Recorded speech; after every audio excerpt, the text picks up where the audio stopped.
नमस्कार, आप सभी का स्वागत है अपने YouTube चैनल में। दोस्तों, उम्मीद करते हैं कि आप सब ठीक होंगे, स्वस्थ होंगे, मस्त होंगे। तो चलिए बिना समय जाया किए हम अपने टॉपिक पर ध्यान देते हैं। आज का हमारा टॉपिक है दिशा और दूरी, अभ्यास 3। दिशा और दूरी का अभ्यास 3 है।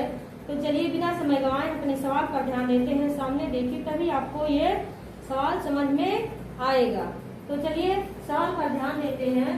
आज का सवाल है, गांव बी जो गांव ए के उत्तर में स्थित है, गांव सी जो बी के पूरब में स्थित है, गांव बी जो बाएं है गांव ए के गांव सी के सापेक्ष में गांव डी किस दिशा में है।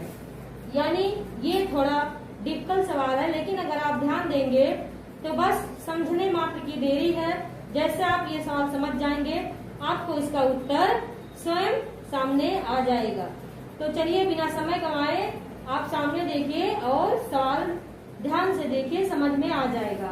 तो सबसे पहले हम अपनी 4 दिशाएं बनाते हैं, उत्तर, पूरब, दक्षिण और पश्चिम। लेकिन यहाँ 4 दिशाएं से काम नहीं चलेगी, हमें 8 दिशाएं बनानी पड़ेगी। ये हमारी 8 दिशाएं हो गई। ये हो गया उत्तर पश्चिम, ये है उत्तर पूरब, ये है दक्षिण पूरब, और ये है दक्षिण पश्चिम कहो या दक्षिण पश्चिम कहो, या पश्चिम दक्षिण या दक्षिण पश्चिम।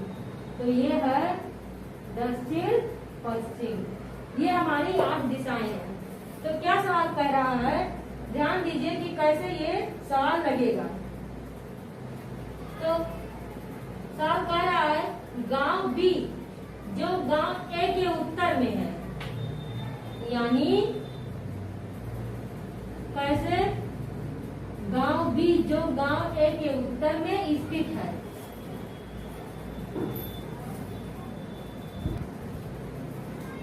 तो बिना समय गंवाए ध्यान देते हैं कि कैसे सवाल हल होगा। सामने देखिए, तभी आपको भी क्वेश्चन और सवाल दोनों समझ में आएगा और पढ़ाने वाला भी।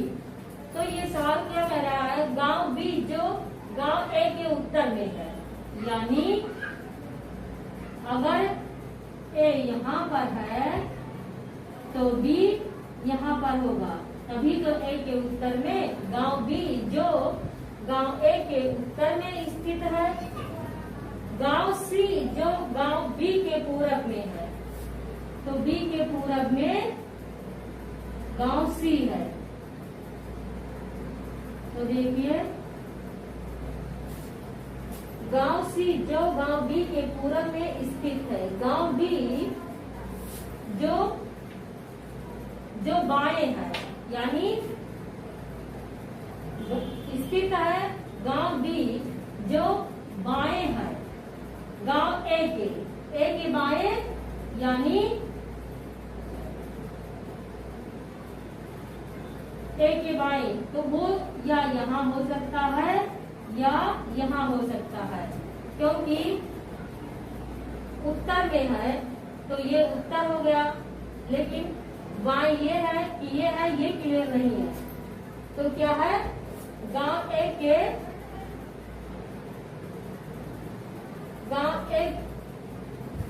गांव डी जो बाएं है गांव ए के,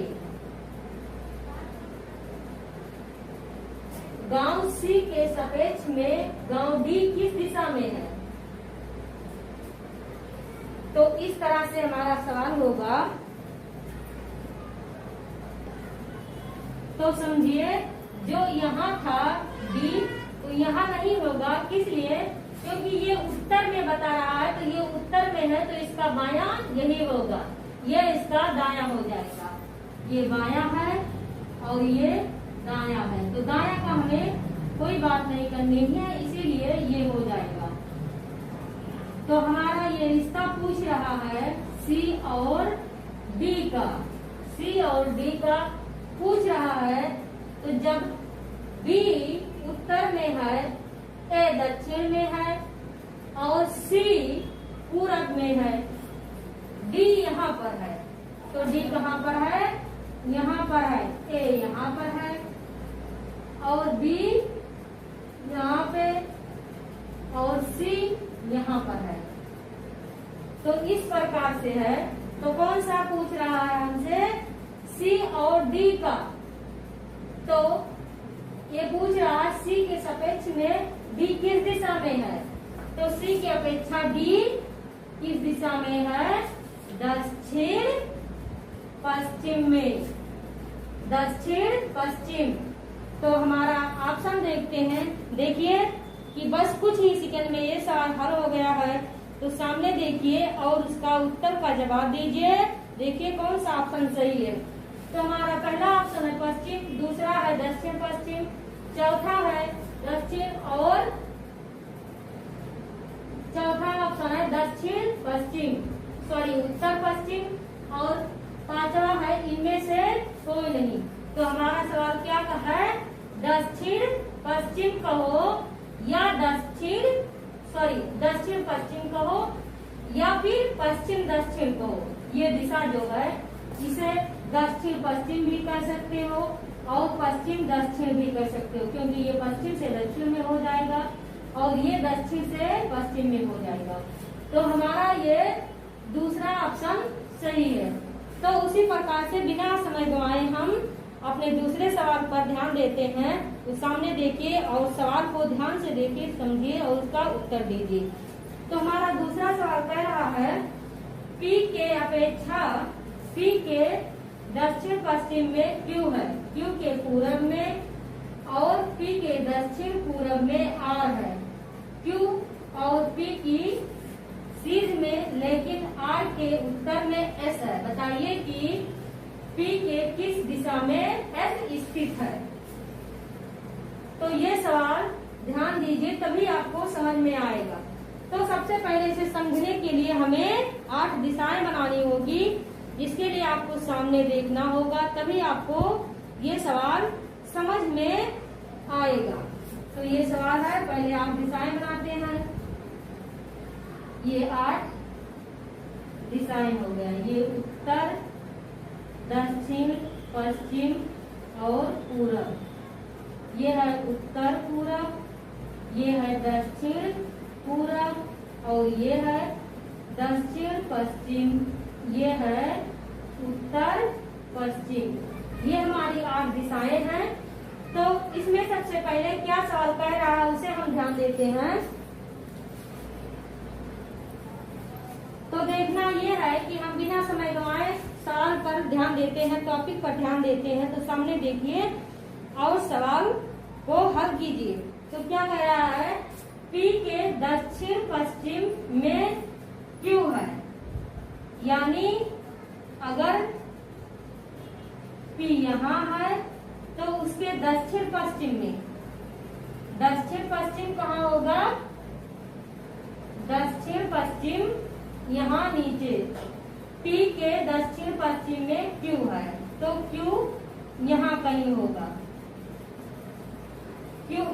Q है, Q के पूरब और P के उत्तर पूरब, P के दक्षिण पश्चिम में Q है, यानी ये P है। ये 4 दिशाएं पहले है, ये P हो गया,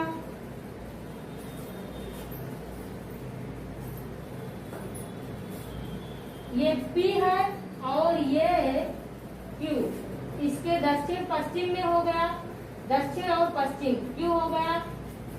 Q के पूरब और P के दक्षिण पूरब में R है, दक्षिण पूरब में R है, तो R कहाँ होगा, सीधे ये लकीर इस तरह बनेगा और R यहाँ होगा, R यहाँ एक लकीर इस टाइप बनेगी। तो ये Q हो गया दक्षिण पश्चिम में, ये इसके दक्षिण पश्चिम में Q हो गया, दक्षिण पश्चिम दक्षिण पूरब में Q है। तो देखिए दक्षिण पूरब में Q हो गया, R हो गया। Q और P की सीध में के उत्तर में एस होगा। तो देखिए क्यू और पी के सीध ऐसा है, आर के सीध में है, लेकिन आर के सीध उत्तर में ऐसा है। तो उत्तर में हो गया। बताइए कि पी के किस दिशा में एस स्थित है। तो क्या सवाल कह रहा है, देखिए ध्यान से, एक बार फिर से ध्यान से सवाल देख लीजिए, जिससे आपको समझ में आ जाए। सामने देखिए और सवाल को समझिए। सवाल क्या कह रहा है, पी के दक्षिण पश्चिम में क्यू है। तो दक्षिण पश्चिम में क्यू हो गया, क्यू के पूरब और पी के दक्षिण पूरब में आर है। तो देखिए क्यू के पूरब और पी के दक्षिण पूरब में आर है, क्यू और पी की सीध में, लेकिन आर के उत्तर में एस है। तो देखिए क्यू और पी की सीध में, आर के उत्तर में एस है। बताइए कि पी के किस दिशा में एस स्थित है। क्या कह रहा, पी के किस दिशा में एस स्थित है। तो देखिए ये पश्चिम है, ये पूरब, ये उत्तर और ये दक्षिण। तो अगर P यहाँ है तो ये तिरछा पूछ रहा है, तो किस में है, उत्तर पूरब। तो हमारा पहला ऑप्शन है पूरब, दूसरा है उत्तर पूरब, तीसरा है उत्तर, चौथा है दक्षिण पश्चिम और पांचवा है इनमें से कोई नहीं। तो हमें इनमें से कोई नहीं देखना है, हमें देखना ये है उत्तर पूरब, ये हमारा दूसरा ऑप्शन है। तो दूसरा ऑप्शन हमारा सही है, उत्तर पूरब। पी के उत्तर पूरब में एस स्थित है। तो दोस्तों आज का हमारा टॉपिक यही समाप्त होता है। अगर आपको वीडियो पसंद आई है तो प्लीज लाइक, शेयर और सब्सक्राइब कीजिए, ज्यादा से ज्यादा शेयर कीजिए। हमारे साथ बने रहने के लिए धन्यवाद। अगले दिन मैं एक नए टॉपिक के साथ आपके सामने आऊंगी। तब तक के लिए जय हिंद, जय भारत।